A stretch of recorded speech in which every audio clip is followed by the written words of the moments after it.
Pas de sécurité dans notre quartier. C'est pour cela que nous sommes venus chez mamie. Qu'est-ce qui s'est passé? Non, il y a beaucoup de choses qui se passent là-bas. Mais le plus dur pour les enfants, ce sont peut-être les mots qu'ils entendent. Il y a des menaces, il y a des voisins qui disent qu'ils vont abattre les musulmans, ou les musulmans sont comme des œufs pourris, c'est ça. Tu as entendu ça? Oui, j'ai entendu ça. Car si les chrétiens ont été les victimes des rebelles Séléka pendant des mois, les musulmans sont aujourd'hui attaqués en représailles. Dans cette famille, pourtant, on n'a jamais soutenu les rebelles. Moi, je suis musulman, mais je ne cautionne pas les barbaries des éléments de Séléka.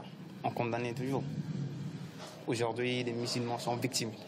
Parce qu'on assimile tout simplement la communauté musulmane au groupe rebelle Séléka. Vous entendez, les gens tiennent des propos haineux contre vous. Donc bientôt, ils vont casser toutes vos maisons pour occuper tous vos biens. Vous étiez des complices de la Séléka. Bon, vous voyez, ce qui vous entraîne un peu à avoir la méfiance. Depuis, tout le monde reste enfermé là. C'est Abdul Nassir qui se charge du ravitaillement, mais dans une ville en état de guerre, la mission est compliquée. On a trouvé quelques provisions pour la famille, mais ce n'est pas vraiment suffisant. Combien de temps vous pouvez tenir avec tout ça? Au bout de 3 jours. Au bout de 3 jours. Imaginez une famille d'une dizaine d'enfants, donc c'est vraiment un peu difficile. Malgré tout, ils ont décidé de rester, coûte que coûte. C'est mieux, oui, même si on est attaqué, c'est mieux de rester chez soi que de sortir, d'être attaqué sur la route. Parce que sur la route, même si on te tue là-bas, qui viendra te chercher ton cadavre. Mais ici, à la maison, même si on vient nous tuer, les gens sauront que cette famille a été exterminée. Mais les gens viennent quand même chercher les cadavres ici, chez nous. Oui, c'est ça. Donc, j'attends. Merci beaucoup. Merci à vous, parents. N'hésitez pas à m'appeler. Ok, Merci. En repartant, la pluie se met à tomber sur Bangui. Et nous allons nous retrouver au milieu d'une nouvelle flambée de violence. Sur ce marché, les magasins des chrétiens sont à droite, ceux des musulmans à gauche de la rue.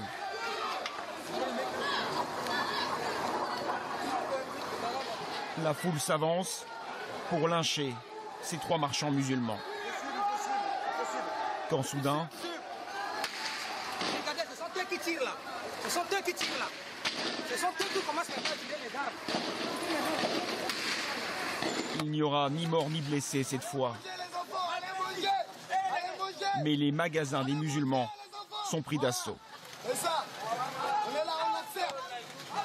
Il faut l'arrivée de l'armée française pour calmer les esprits. Mais à l'arrière, les jeunes chrétiens du quartier ne nous cachent pas leurs intentions. C'est des représailles. Ça va pas régler le problème. Mais là maintenant, si on enlève les armes des musulmans, qu'est-ce que vous allez faire, vous? Non, rien. On va les tuer. On va les tuer. On va les tuer. Des appels au meurtre répétés et sans embâge. Nous allons dorénavant les entendre chaque jour. Et nous allons comprendre le lendemain que les initiatives pour inverser la tendance sont compliquées. Le prêtre Freddy nous a appelés paniqués pour nous demander de venir. C'est lui qui avait recueilli les enfants des rues blessés quelques jours plus tôt. Mais ce jour-là, devant son église, l'atmosphère est électrique. Ils sont arrivés à quelle heure, la foule, là? C'est vers 9h. Depuis 9h que... Et ils sont armés? Non, c'est une foule qui... Ils ne sont pas armés. Ils ont quand même des pierres et des bâtons? Oui. Vous êtes inquiet, vous? Très inquiet. Très inquiet. Le prêtre a en fait invité chez lui plusieurs imams, des religieux musulmans, afin d'essayer d'entamer une réconciliation.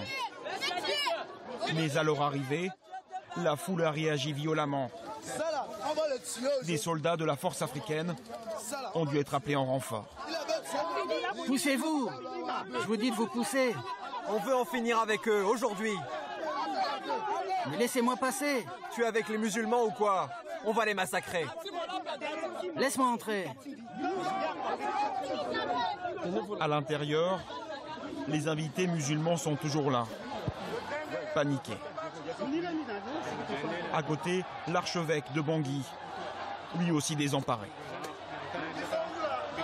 C'est le résultat de la haine qu'on a plantée dans le cœur, des exactions, des exécutions qui arrivent à un moment donné. Moi, j'avais dit à plusieurs fois, viendra un moment du non-retour, même moi, en tant que responsable, je parlerai, les gens ne m'écouteront pas. Je l'avais déjà dit plusieurs fois. Vous avez une foule en hystérie, vous pouvez parler, vous avez beau être le pape, personne ne vous écoutera. La foule se fait de plus en plus menaçante. Ce colonel-là, qui s'est besoin de massacrer, il a tué beaucoup de personnes. On va les ganger, on va les ganger. Les militaires africains décident alors d'exfiltrer les religieux à bord d'un blindé.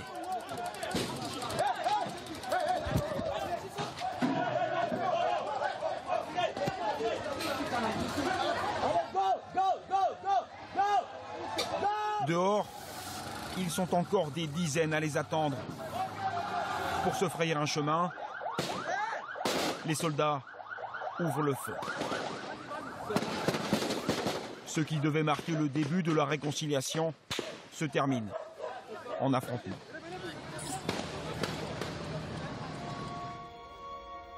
Alors si même les adultes n'y parviennent pas, comment les enfants les plus fragiles peuvent-ils traverser cette crise ? Cela fait 10 jours que les combats ont éclaté. Nous retrouvons Édouard Conan, avec qui nous avions prévu de réaliser ce reportage. Le psychologue s'occupe des enfants soldats enrôlés dans la rébellion. Et si nous n'avions pas pu le revoir plus tôt, c'est parce que son centre a lui aussi été attaqué. C'est la première fois depuis les événements qu'on retourne au niveau du centre.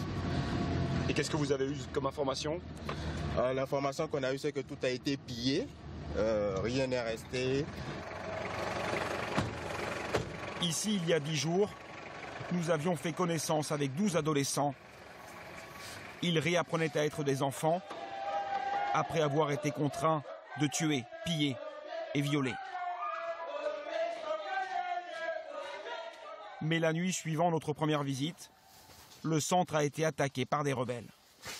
Ça, voilà, c'était les chambres. Ce sont les chambres des enfants.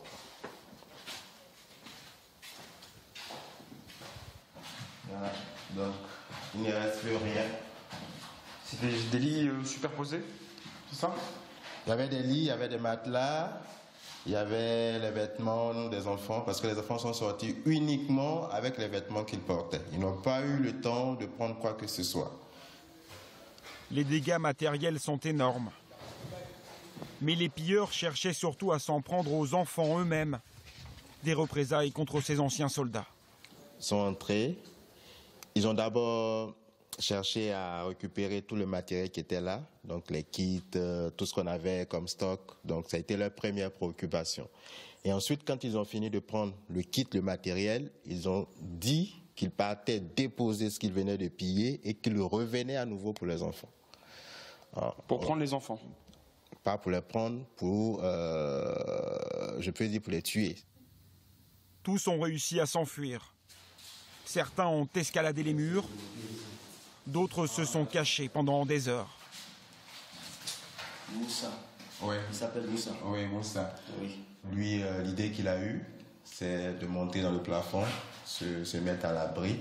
Donc il est resté caché en termes d'autoprotection, de mécanisme d'autoprotection. Je pense qu'il a eu un bon réflexe. Rattrapé par les combats, alors qu'il cherchait à en sortir. Le programme de réinsertion est aujourd'hui à l'arrêt. Les 12 enfants ont été rassemblés dans un autre local, tenu secret. Le matin suivant, c'est notre dernier jour en Centrafrique. L'association qui a pris ces enfants en charge nous autorise exceptionnellement à les revoir avant de partir. Comment ça va? Ça va? Nous voulons savoir comment eux ont vécu la violence de ces derniers jours. Tous apparaissent très marqués. Après l'attaque, on a pris la fuite. Nous sommes partis dans la forêt. Mais les éducateurs du centre nous ont retrouvés, un par un. Ils nous ont rassemblés et ils nous ont ramenés ici. Depuis le début des combats, il y a plus d'1 an, les organisations remarquent que le nombre d'enfants soldats a plus que doublé en Centrafrique. Il serait 6 000 aujourd'hui, armes à la main. Édouard nous raconte combien cette main-d'œuvre est importante pour les chefs de guerre, sans scrupules. Ils ont été obligés parfois à commettre des assassinats, ils ont été obligés de violer des femmes, eux-mêmes ils ont été violés, ils ont été privés de nourriture, agressés physiquement, ils ont des flashbacks, ils ont des hallucinations. Il y en a qui vous racontent, quand je traverse la route, je vois le fantôme de la personne sur qui j'ai tiré, qui vient, qui me poursuit. Quand je dors, je revois ces personnes, les fantômes de toutes ces personnes. Donc c'est des situations très difficiles pour eux, une souffrance qu'ils vivent un peu au quotidien. Pour tenir, Édouard les fait parler, raconter. Il sait que c'est comme ça qu'ils abandonneront pour de bon leur passé. Qu'est-ce qui te plaît dans ta nouvelle vie actuellement? Qu'est-ce qui te plaît dedans? Certains autres enfants qui étaient avec moi sont toujours là-bas, dans les groupes armés. Ils prennent encore des armes pour faire des exactions. C'est qu'ils sont bêtes. Ils sont bêtes parce qu'avec toutes les souffrances qu'on a connues là-bas, moi je suis resté avec les rebelles Séléka pendant 3 ans. Ici dans le centre, je suis bien. Je ne dois pas prendre de tour de garde, je ne fais plus rien de mal et je ne dois plus faire les travaux forcés. Mais qu'est-ce que tu veux devenir maintenant? Aujourd'hui, je vis comme un enfant de mon âge. Ma place n'est pas dans l'armée. Et ma place n'aurait jamais dû être dans l'armée parmi les Séléka. Ma place est ailleurs, à l'école. Je suis encore jeune. Je vais pouvoir faire quelque chose pour mon pays. Ceux-là sont en bonne voie vers des jours meilleurs, alors que leur pays, lui, semble égaré. Comment les enfants de Centrafrique vont-ils grandir, alors que sur leur chemin, haine et violence sont les seuls repères? Que deviendront demain les enfants du chaos?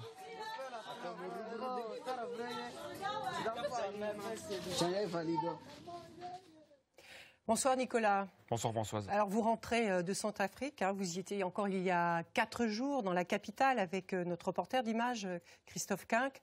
Est-ce que vous pouvez nous donner les dernières informations sur la situation dans le pays? Alors il semblerait qu'actuellement il y ait une petite, légère et timide accalmie, en tout cas à Bangui, la capitale.